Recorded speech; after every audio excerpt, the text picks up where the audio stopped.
broadcasting live from the Business Radio X studios in Houston, Texas. It's time for Houston Business Radio. Now, here's your host. Hello, Houston. Trisha Stetzel here, bringing you another episode of Houston Business Radio. It is my pleasure to bring this guest on today. We're going to have a really cool discussion. By the way, just some insight. We may actually talk about AI today, which could be fun. Jeremy LaDuke, who is the founder and CEO of Epic 9 Marketing and Climb Club. Jeremy, welcome to the show. Thanks for having me on, Trisha. I'm so excited. You and I spoke a few weeks ago, and I knew that you would be like the perfect guy to come on and talk about all of these things that you've been doing. So first, introduce us to Jeremy. Tell us about yourself. Yeah, so actually born in Texas. I claim I'm a Texan when I need to, but my family moved. I was probably 1 month old, and they hauled me up to Tennessee. Tennessee, has been home for most of my life. Right here in the foothills of the Smoky Mountains, where we got the great Smoky Mountain National Park in our backyard. So it's a great place to be over here. But started Epic 9 close to 11 years ago. We'll be turning 11 this April, and so been doing that. Had a kind of a freelance side hustle background in design and web development. And when I had a shift in career, that was the thing I had to lean on. And so jumped out, started Epic 9, and really started doing it with a passion to help local businesses, small businesses thrive. Because what I saw a lot of time in our own community was a business would come along and they would have a great product or a great service, but they just didn't know how to tell their story in a way that was worthy of the thing that they were doing. Yeah. So happy 11th birthday. That is Thank you. Amazing. You probably know as well as I that being around for 11 years in business takes work. Yeah. Absolutely takes work. All right. So we're going to talk about Epic 9 a lot today, but I'd like to jump into Climb Club. Can you tell me what that is? Yeah. So I'll rewind until back to early last year. I published a book called Climb, and it is a pretty much kind of a DIY tool for local businesses to help them manage their marketing and wrap their hands around what they need to be doing, how much money they need to be spending, all of those details that you just don't know when you're starting a business. You're not, no one's there to tell you, hey, this is how you do this thing. And there's 1,001 opinions on the internet, and most of them don't apply really well to local businesses. So that's the book Climb. Then decided, hey, we can take a lot of the material that's in here, build it into courses, build it into resources. We have video courses, step-by-step instructions for people to do the things that can really help their small business get off the ground with their marketing. And we decided to create an online community that's kind of based around local businesses doing their own marketing, but also helping each other. So Climb Club is really an online community with resources, but also a weekly mastermind where you can come and you can talk to other local business owners and figure out, hey, this is what I'm trying to do. Do you have any ideas? What have you tried? What's worked for you? So it's a great way to get and give advice and hear from people that are going through the same things you're going through. Oh, that is amazing. Marketing is such a scary thing for small business owners, right? Because most of us get into business because we love something or we're really good at something. And for the most part, marketing is not one of them. Well, and that's the thing. Like most small business owners, you're good at the thing you're doing, or you're passionate about that thing, and so you start doing business, and you look out across everybody else that's doing business, and you say, "Hey, what are they doing? Can I copy them in terms of marketing?" And that's probably one of the worst things you can do, because if you do the thing that everybody else is doing, you're not going to stand out. And the reality is, most local businesses aren't doing their marketing super well, especially their branding. They play it safe a lot, And Yep. so they miss a lot of opportunity to be distinct, to be the memorable brand. I always tell people your marketing is supposed to do one thing, and that is make memories. It's supposed to stick in people's memories. And if it's not doing that, then it's most likely wasting your money. So a lot of business owners, starting a business in general is scary. And so when it comes to marketing, you kind of look across and say, okay, what's everybody else doing? I'll play it safe and it looks like it's working for them. I'll do it for me too. Mhm. Yeah, and, because we don't know, right? We don't know Yeah. what we don't know. So congratulations on the book. Where can we find the book, Jeremy? Yeah. So I encourage people to go to theclimb.guide, and there's links to everything there. If you have an Amazon card, like a gift card, use that money, go buy it on Amazon. If you're using cash out of your own wallet, I encourage you to go to bookshop.org, because bookshop.org actually supports local bookstores. So you can actually choose a local bookstore in your neighborhood, and the part of the proceeds from your purchase will go to that store. Very cool. Bookshop.org. I'll have to remember that one. I didn't know about that. Thank you. All right. So the book is out there, The Climb. Also, you're doing these fireside chats, right? Can you tell us Yeah, a yeah, little more about yeah. that? So, Marketing Trailblazers is a podcast we started, and what we try to do is bring on CMOs and marketing directors that are doing some interesting things. And so we've had everybody from the marketing director for UT Athletics. That was a really cool, the University of Tennessee, not Texas. Sorry. Yeah. Um, uh, that was a cool conversation. But we've also spoke with the marketing director for Savannah Bananas. That's a fascinating organization and super fun. I don't know if you're familiar with them, but it's a baseball team, but they're just very quirky. It's almost like a theater performance at every game. And so, but they're on a world tour right now, and it's kind of like if you can think of the Harlem Globetrotters meets baseball, and then you Cool. throw in some like rock and roll to it. That's kind of the mix. So You said um, Savannah Bananas, and I'm totally interested. I'm like, what? yeah, it's a fascinating idea. So I want to tie this all back into something that you said earlier, which is we shouldn't be playing it safe with our branding. So you talk about Savannah Bananas. That's definitely not safe, right? That's pretty out there. And how fun is that? So can you talk about the risks to a business owner playing it safe with their branding and what we truly should be doing? I know you said don't copy everyone else, but what are the other risks and what should we truly be doing as business owners when it comes to branding? So branding is one of those things it's one of the first things you have to do to start a business. You have to find a name. You have to, create some sort of visual logo. Um, and it's either going to make all your other marketing easier or harder. And unfortunately, a lot of business owners, no fault of their own. It's just, again, marketing is not what you're passionate about.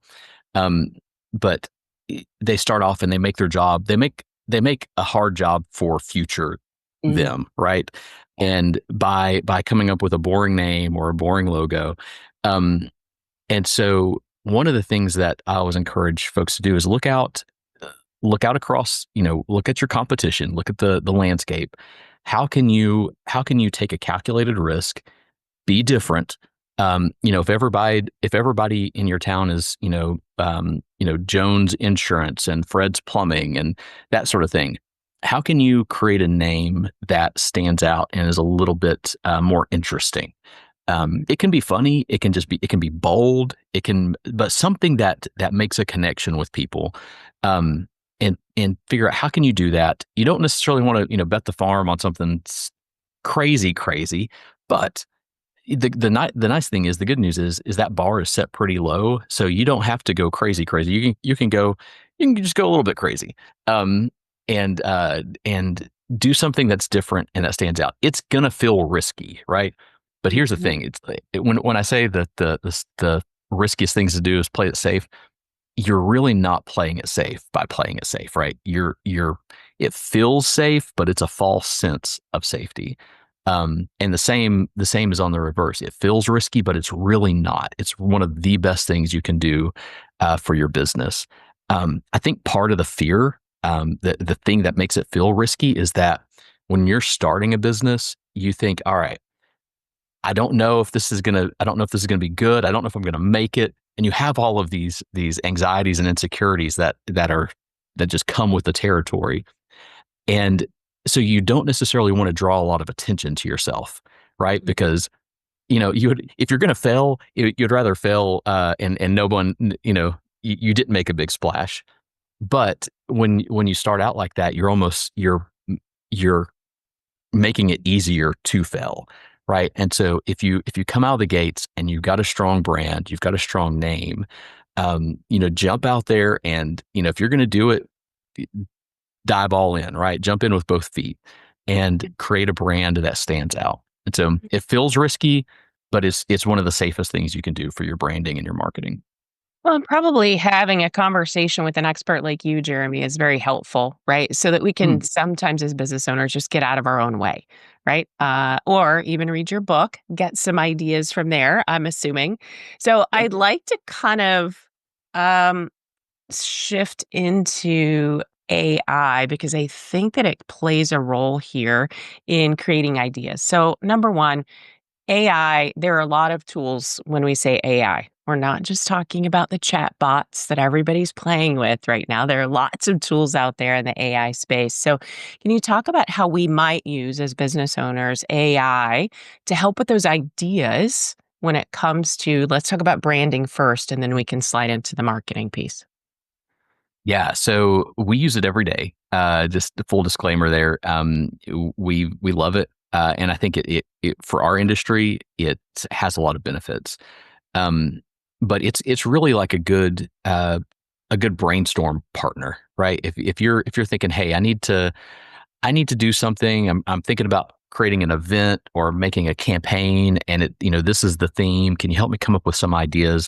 Mhm. Um, you just kind of have that conversation with it, and it'll give you some stuff. Now, I would say 99.9% of the things that we get back from AI are not like packaged, ready to go. The final product. They always need some tweaking, and a lot of time it's a lot of back and forth between you get something before you get something that's actually useful. Mm. Um, so I encourage you just try it, experiment with it. It's not going to hurt anything at all. Um, and if you can get the pro version. If you're looking to do something more creative, I really encourage you to use Claude. Claude is there's a few generative chat options out there. ChatGPT is the one everybody knows. Claude is probably the second most popular, Mhm. but its writing style is a lot better, I feel, and it feels a lot more human. And so if you're looking to do anything creative, I would encourage you to do that. But it really the quality of response you get is dependent a lot on the quality of prompt that you give it. And so really think through and give it as many details that are pertinent to get the best outcome for you. And that takes some time sometimes. That takes maybe 5, 10, 15 minutes to sit down and create something that to create a prompt that is going to get you to where you want to go. Um, and typically it'll give you some options, and then you start that process. It might be something you can run with, or you might have to kind of scrap it and start from scratch. But from the branding, the messaging, the um, really the creative side, it's really if you're just kind of having that writer's block, or you're just not very creative in general, it's a great place to go and get that process started. I like that. So I heard 2 things. AI is not taking your job away or your business away, Jeremy, which is good, right? You're actually using it, and I think that we all should be using it. And the second thing is don't be afraid to try something. right? Don't be afraid to get out there and try something, because if you're not, your competition is, and they're that much further ahead of you when it comes to that. And here's my piece of advice. Don't be lazy. Jeremy said you're going to need to do some tweaks to the language that comes out of these things. Please don't just copy and paste it straight into something, because it's not you. You need to put your own flavor on it. So don't be lazy with the content that comes back out of these generative chatbots, right? That are giving you data. Here's the Yeah, go fascinating ahead. thing. Oh, sorry. Yeah, I no, was just go. gonna say the fascinating thing is if you've got a body of work of things that you've written, whether it's emails or presentations or anything like that, if you've got some things that you've written in your voice, you can actually upload all of those. Both Claude and ChatGPT have what we call projects now, so you can upload all those PDFs or Word docs or whatever those are in, and say, hey, this is where Claude really shines better than ChatGPT. You can say, please write, whatever you want it to write. You can say, please write it in my voice in this style, and it gets pretty dang close. And so that can be a big resource, but you have to have a good body of text to feed it for that. Yeah, absolutely. And for all of my recovering perfectionists out there, please don't get in the weeds, because you could spend hours and hours and hours playing with this tool, right? Yes, yeah. Yeah. So we have to be. I'll put this disclaimer on AI in general right now. Text is good because you can get in there and edit it and manipulate it really easily. The images and the videos they're impressive, right? I mean, it's phenomenal what AI can do right now, but they're not there yet. They're not. I hate when I see an AI picture or graphic or video in people's social posts, because it's like, you can do better. Like, it's just lazy at this point. Like, it's the hip thing to do right now, but it can be so much better because they don't make an emotional connection with us. Mm, The images and the videos that AI is generating, they're impressive, but they don't make a connection with us yet. Volvo just put out a new ad that's targeted. It's not going to show in America. It's for their Saudi Arabia audience, but it's all AI generated, and it's impressive, but it's like, doesn't really make me want to do anything. It's you can tell it's AI, right? Until we can't tell that it's AI, it's not going to be worth using. And that's the nice thing about the text, is that AI has been able to create text that is almost, it's not perceptible that it's actually AI writing that text. right. Yeah. Well, and we've been using it a bit longer than creating videos and doing images, right? With Yeah. AI. Yeah, it's going to be fascinating what happens next with AI, because it's not going anywhere. It's not going anywhere. It's just going to get bigger. So we won't have time to dive into all 9 elements of epic marketing, but I want to talk about that next. Before we go there, how can people connect with you, Jeremy? What's the best way to find you? They want to have a conversation. They've ordered your book, because they're going to do that. And they want to take this to the next step. How do they find you? Email is, feel free to shoot me an email, Jeremy@epic9, that's all spelled out, EPICNINE.com. Or find me on LinkedIn. I love to connect with folks on LinkedIn, just kind of see what you're doing. So those are probably the 2 best ways. Okay, fantastic. I'll put that in the show notes as well. So for those of you who are at your computer listening, you can just point and click. If you're just listening, then you'll need to take a note so that you can connect with Jeremy after the show. Let's dive into the 9 elements of epic marketing. We don't have time to touch on everything. So if you'll just give us the gist, and then maybe 1 or 2 points from there that you'd really like to pull out today. Yeah. So, and just a little pitch. We've got the full 9 elements course on Climb Club. So if anybody's really interested and wants to learn more, but um, in reality, these could have been 10 elements. It could have been 8 elements. We picked 9 because it kind of went with our brand. But it's really just a helpful way to kind of put these ideas in buckets and help you get to a good marketing plan and a good marketing outcome. So we start with goals. And that's probably one of the most important things that a business can really figure out. You wouldn't believe how many businesses of all sizes come in to meet with us and say, "Hey, what's your goal? What are you trying to achieve?" And most of the time, it's like, "Well, we want to make more money. We want more customers." It's like, all right, do you have something a little more refined than that? And so what we wind up doing a lot is helping clients just kind of figure out and refine what's that measurable, achievable, specific goal that they can work towards. And so that's really how you tell whether your marketing's working or not. If you don't have that goal, if you don't know what you're shooting for, then there's no way to tell if it's working. So goals are key. And then your investment. You're going to have your time, your resources, your money. You've got to figure out what level of investment you can give. And I would say for most small businesses across America, if you're under that $1 million a year in revenue mark, you're going to have more time than money. And the money that you do have, you need to use it yourself. You don't need to pay an agency. You need to figure out how do you maximize that money and use it yourself. Once you've got a budget of $2,000 to $3,000 a month, then that's where you can maybe start talking to an agency or someone that you can outsource, or even hiring someone on. But before you get to that point, it's going to be frustrating for you to go out and find someone. Because you're either going to not get much or you're going to get what you pay for, and so it's frustrating either way.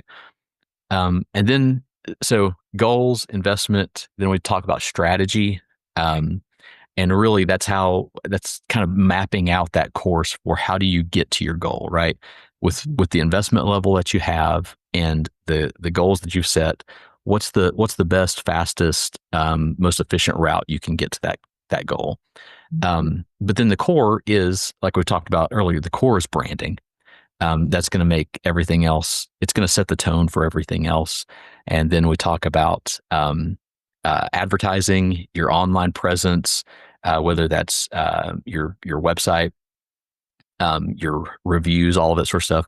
Community, so both your local community and your online, your social presence, and then analytics and results. And so analytics are important. That's another element that a lot of businesses just they don't really pay much attention to because it's foreign. It's a big learning curve, but being able to measure what you're doing again helps you figure out, is my marketing actually getting me where I want to go? And then the results. If you don't have results, it's not epic marketing. And so you might not have the results the first time you try to go through this path, right? You may not get the results that you want, but it's a constant kind of trying, evaluating, refining until you can really get the best strategy down. I love that. So you're speaking my language, SMART goals. Everybody needs them, Yeah. right? And particularly when we're talking about marketing. And most of us don't think about it. We're like, well, I'm just going to go put some social posts out and then I'll get lots of likes and I'll get business. And that's not quite the way things Right. really actually work. All right. So Jeremy, different sizes of businesses can engage with your business, and the tools that you have out there in different ways. So number one, we talked about the book, and the book is self-study. I can buy the book, I can read the book, and I can learn a lot about what I should be doing from a marketing perspective. It sounds like the 9 elements of epic marketing are also available. So can you describe how folks who are listening who want to get that material can find it?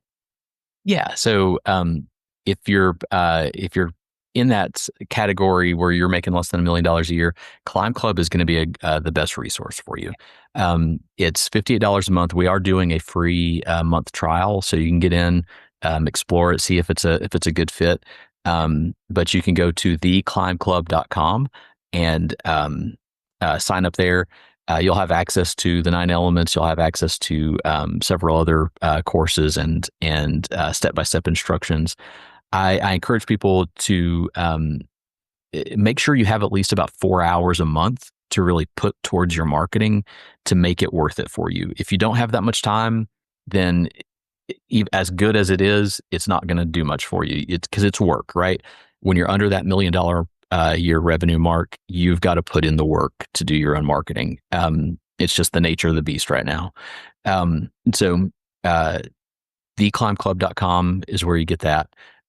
If you're over that and you've got to that point where it makes sense for you to hire an agency, I'd love to have that conversation with you. Epic 9, we work with businesses from manufacturing to healthcare to education. I mean, it's one of those things, like good marketing is good marketing no matter what industry you're in. There are nuances, of course, but it's really about knowing people, knowing what motivates people, and how to connect with people. And so that's what we do. We are ideas people, and we can find the right way to help you stand out, be distinct, and get to your goals. Well, thank you for having the tools available. And gosh, I don't know if you guys heard what Jeremy said, $58 a month, and you have access to that. I also love your advice around having 4 hours a month dedicated to that marketing effort, right? And in the beginning, it may be more, but on average, 4 hours a month to really dedicate to getting your business in front of the right people. And I, I know we're coming to the back end of our conversation. We didn't talk about ideal client at all. So can you? I'm really interested in your thoughts around. So these business owners, they built their brand, they're ready to go to market, they're marketing to anyone, everyone, someone, anyone who's listening. What are your thoughts around knowing who you actually want to market to? It's important. It is important. I wouldn't say it's the thing. I wouldn't wait for you to figure it out until you start marketing, Okay. because it's one of those things you want to jot it down in pencil, because it's probably going to change. Yeah. Once you actually get in there and experience it and figure it out, who that ideal person is gonna fluctuate. But knowing whether it's a particular industry that you really like to work with, or a particular size of business, knowing those things really helps you concentrate and use your time and your money more efficiently. And so figuring out if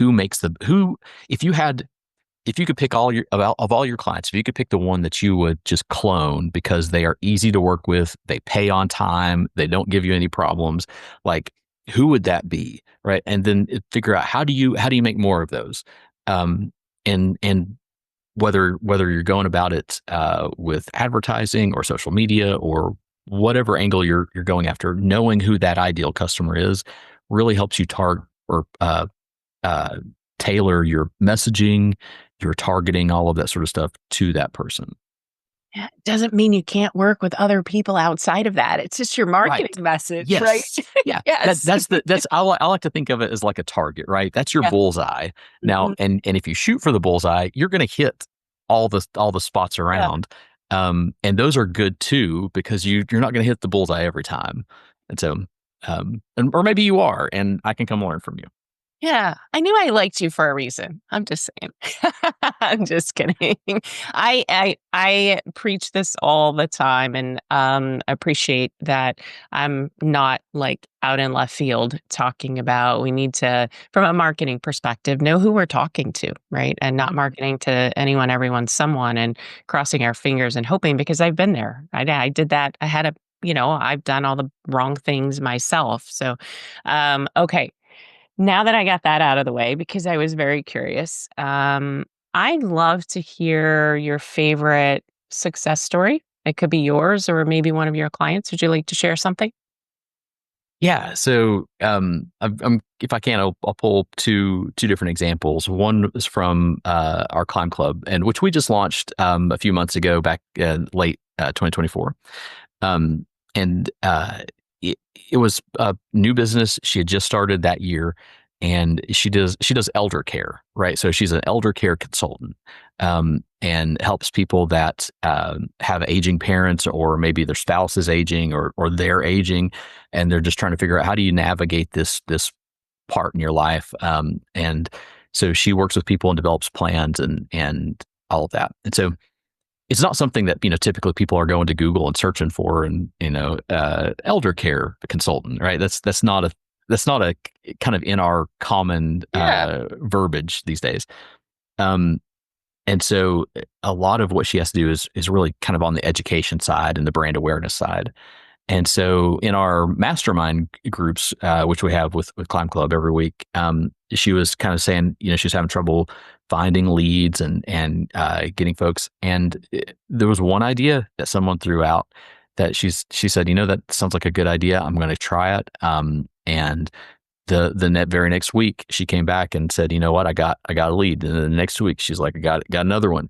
And so it's just those little sparks that come from gathering people, or gathering smart, energetic, motivated people around that you can get a perspective that you might not have otherwise, and it helps you get to the next level. So that was really exciting to see.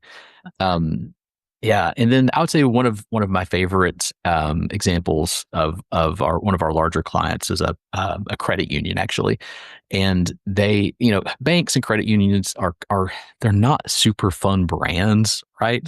And so it's not they typically don't have a lot of like engaging sort of advertising.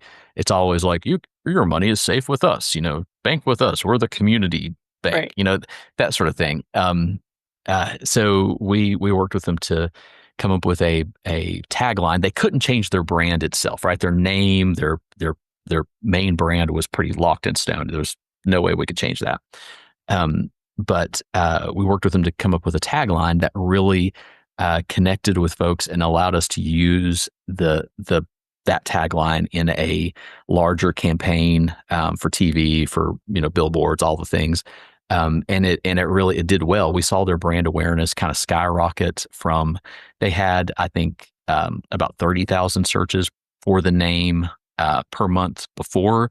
And then after, it was at about 50,000. And so people were seeing the name, they were seeing the new messaging, and they were searching for them by name after that. And so that was exciting. That's fun.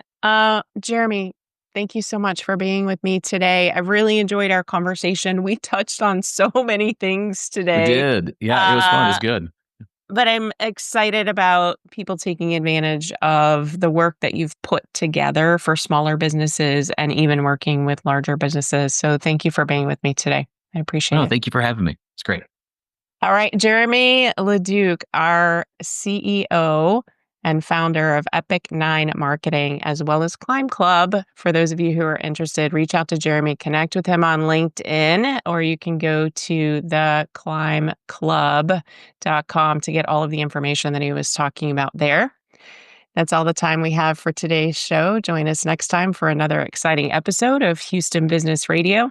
Until then, stay tuned, stay inspired, and keep thriving in the Houston business community.